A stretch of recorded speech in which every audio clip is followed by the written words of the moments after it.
Well, this video is very obvious. Okay, the things I'm going to talk about are very obvious. And if you don't see why I'm targeted, you're an idiot.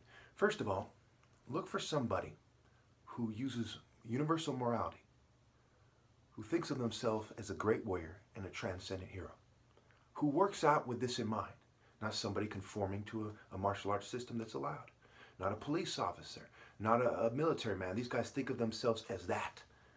If they think of anything else, it's just a touch of that. They're mindful of their modern Western occupation.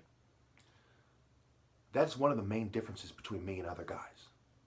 What they do is like training for the Boy Scouts, and if they're in law enforcement in the military, with all due respect, if any is due, it is adding a degree of technological training, right? Skilled labor, craftsman training.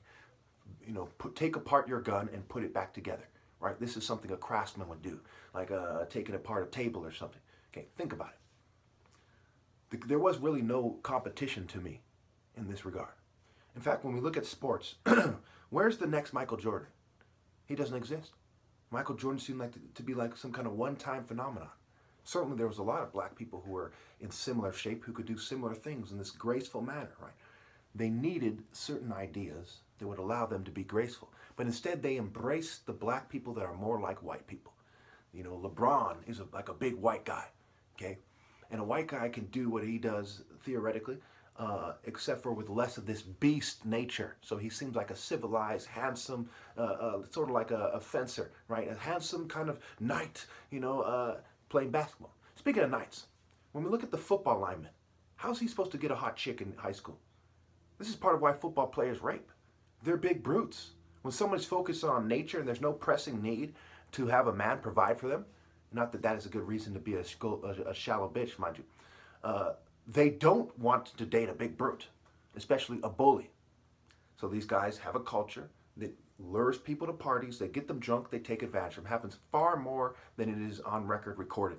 This is a common event. Women are raped like clockwork, you know, every day. You know, some party somewhere, some get together, they get drunk, taken advantage of. Boom. Okay, clockwork.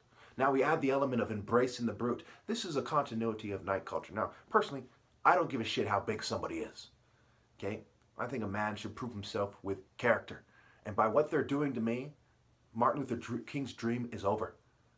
True martial arts and all the principles, determination, morality, love, they all die with me. Okay, these people are like what King Solomon said in First Proverbs.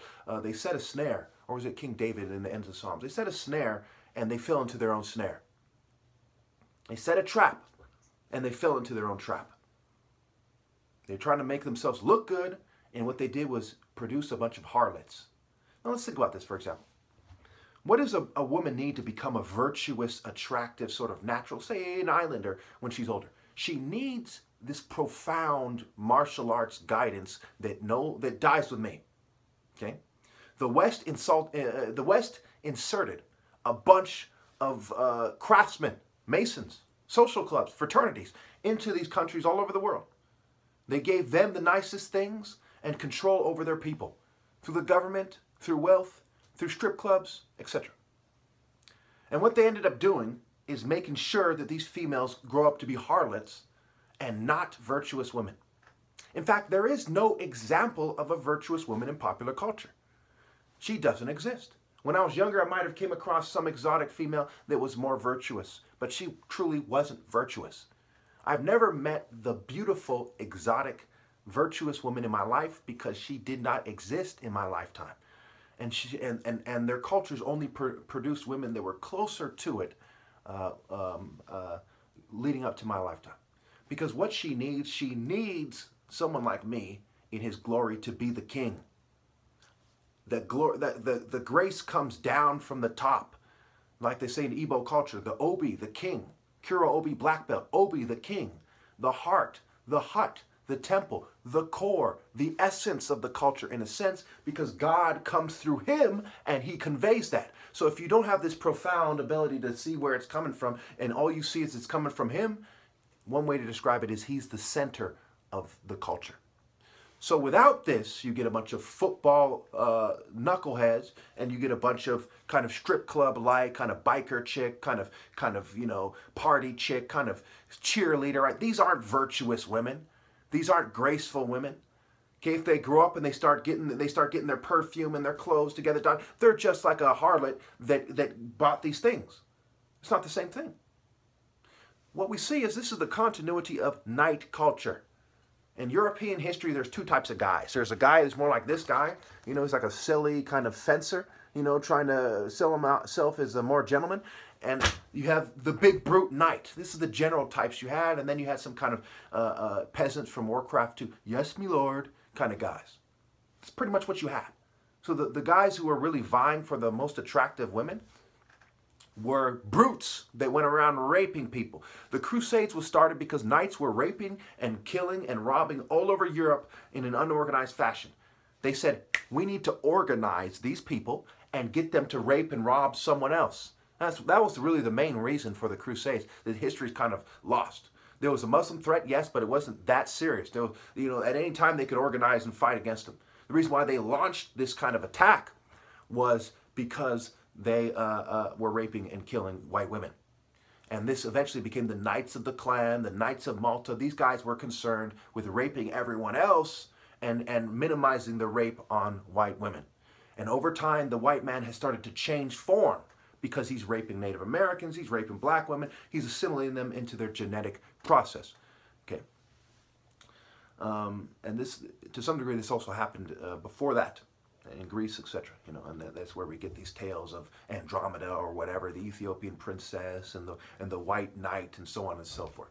Okay, Perseus, I believe, is you know, so on and so forth. Anyway, well, looks like I have to go, but I was going to say, so the knight raping culture, you know, had the armor, the helmet, right? Football, knucklehead, right? They're raping, they're raping, they're raping. Okay. So what they do is they create a bunch of distractions. You know, the weather, you know, storms. I mean, some of these distractions, if you live in those areas, you pretty much have to think about it. Okay. You know, flooding, storms, Katrina, right? Texas, these storms somewhere in some rural areas somewhere. You know, recent storm activities. Okay, flooding. Okay.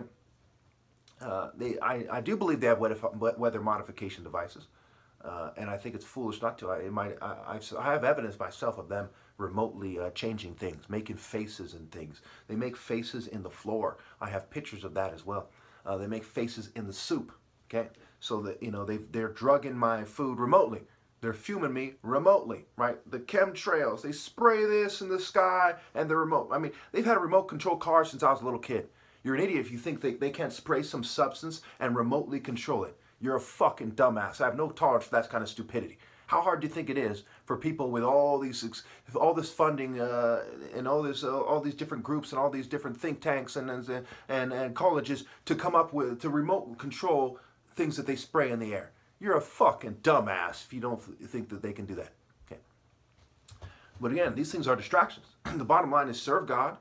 Where's the money going? Where's the women going? What kind of technology do they have? And how long do you have before they take away your free will completely? Okay, America's one of the most evil countries in history, and the fact that they are insisting that I do it their way and that they tell people to do is not a life worth living. It's open and shut. Boom. How come all these people don't come to that conclusion? How can they roll with it? Because, you know, they're from this Western culture where they dumb you down. Okay, they dumb down the people serving them. And they say they dumb you down. You think they don't dumb down the cops? You think they're not a big potbelly cop eating a donut somewhere right now? They dumb down everybody. Okay, and that keeps them from coming to the conclusion that life is not worth living. Okay, and they've been pretty much spraying things and reducing my mental prowess for quite some time now, you know. But it hasn't changed the fact that my direction still shows that I'm smarter. The wise man fears God and goes that direction. You can make him sound like as long as he's serving God, he's smarter than you are. Okay, that's something that the West has a stick up their ass about. They're eugenicists, they're idiots. They think that if you make somebody stupider, that you're smarter than they are and you're a more worthy mate. Just evil fucking Palpatine kind of Gargamel kind of bitch shit. Anyway, you know, and of course they start dressing up like these demons, right? The Penguin and the Joker. They start embracing these ideas, and the Harley Quinn, and they're weirdos, okay? These are weird, maleficent weirdos, never grew up. They see themselves in some kind of Disney cartoon, and they're like, I'm this character. They're fucked in the head. Anyway, so that's what's going on here. They basically have organized the rape because they want the white man to get the best of everything. There's a saying, there's two sayings in the white kind of supremacist movement. One is the black man's gain is the white man's loss. And you better think that a bunch of dick hard good old boys are thinking in terms of pussy, perhaps even before money. Two is they want to create a future for white children. What does that mean? That means when they go play basketball in high school, they want them to do better than black kids. Okay, ever since Jackie Robinson, they were pissed at the thought of integrated sports and being shown up. Okay, that means sabotaging black people romantically. Okay, they want them to have the best of everything, including the best of women. That's what's going on here. When you see the women, once they've taken this side as the stance as a race, and there's spectrums of it, and that's what it means to be of the world. Of the world means you're the white race, and you're acting like a typical white person. You're part of the spectrum of white supremacy. Boom. It could be no other way. So once they've done that, okay, they've taken on the colonialist satanic spirit and the spirit of the kingdom of the world that is the most oppressive and powerful. When Satan is the god of the world, and one should not love the world. If you love the world, then you cannot love God. If you love the white race and the colonialist spirit that every white person that identifies as white is in, you do not love God. It is that simple. It's the same with the Jews. It's the same with the Asians. It's the same with every minority, including black people. Just to a lesser degree because their kingdoms aren't that powerful. You see how this is not about race, it is about morality. Where are you in the structure of the world? How powerful are you? The more powerful you are and the more you embrace that, the further you are from God. It's that simple. If the black man one day becomes the most powerful race, then he is the most evil race. You know, at that point, you know, they're living the most evil life. And there's another consideration which has to do with history, but who cares about these things? You get the fucking picture, I'm sure. You can break it down yourself if you want. Anyway, so going back to the ripe, okay, I'm going to end with this. The phases of development. Moral development needs to be done from the child every step of the way.